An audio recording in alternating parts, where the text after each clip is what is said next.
Okay, so now it's time to talk about another soul personality, the achiever. These are the doctors, the lawyers, the policemen, the politicians, the accountants, the CPAs of the world. They love to organize chaos.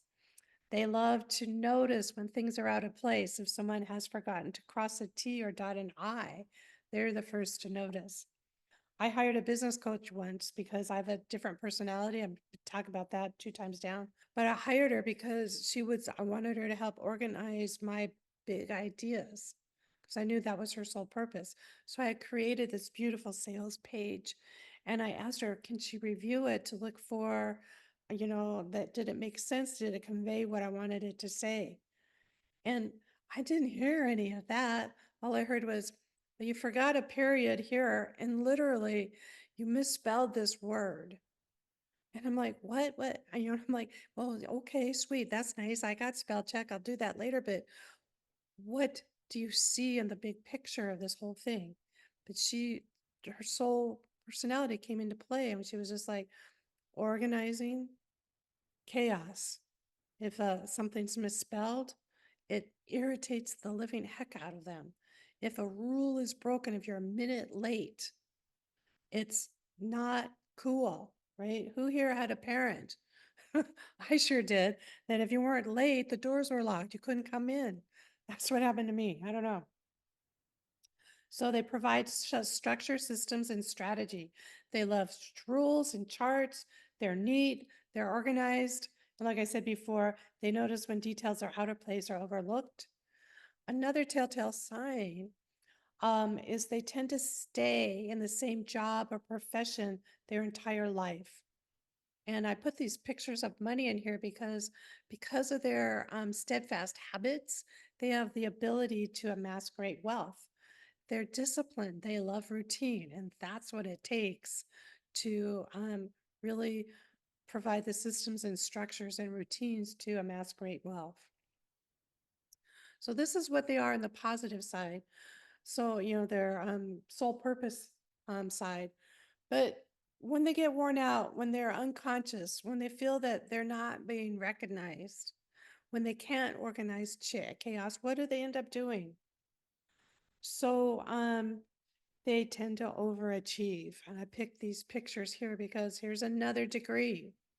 And this one's got 1, 2 degrees. And if you look up higher, oh, and she's holding another one in her hand.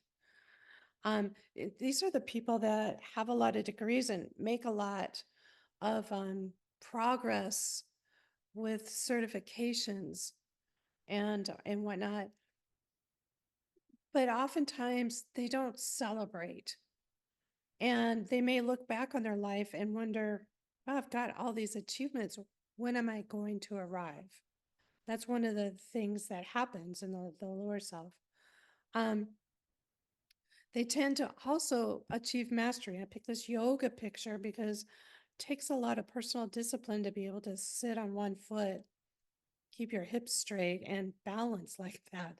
That's a lot of internal mastery and internal correction.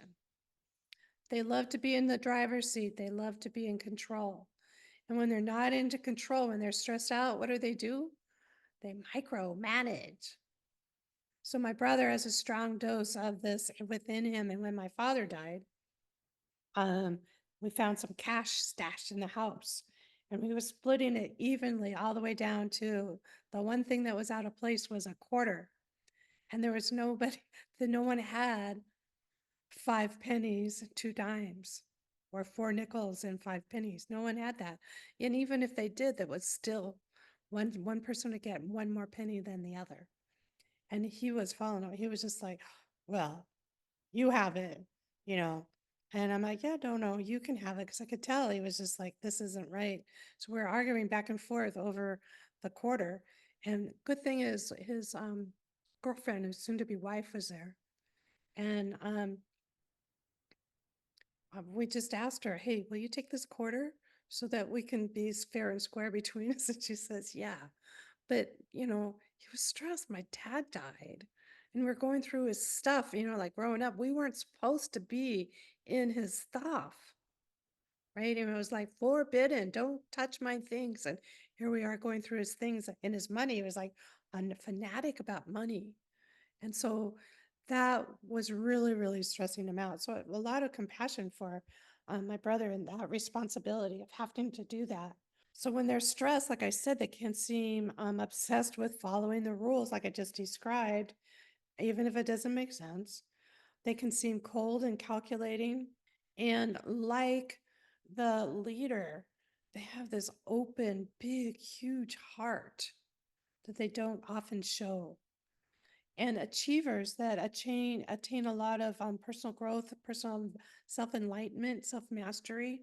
Sometimes they become so proficient in all the profiles that it can be hard to tell what archetype they really, really are.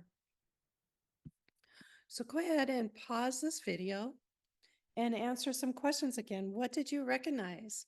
What surprised you? What qualities do you recognize in yourself? What do you recognize in others? And when you're ready, let's come back.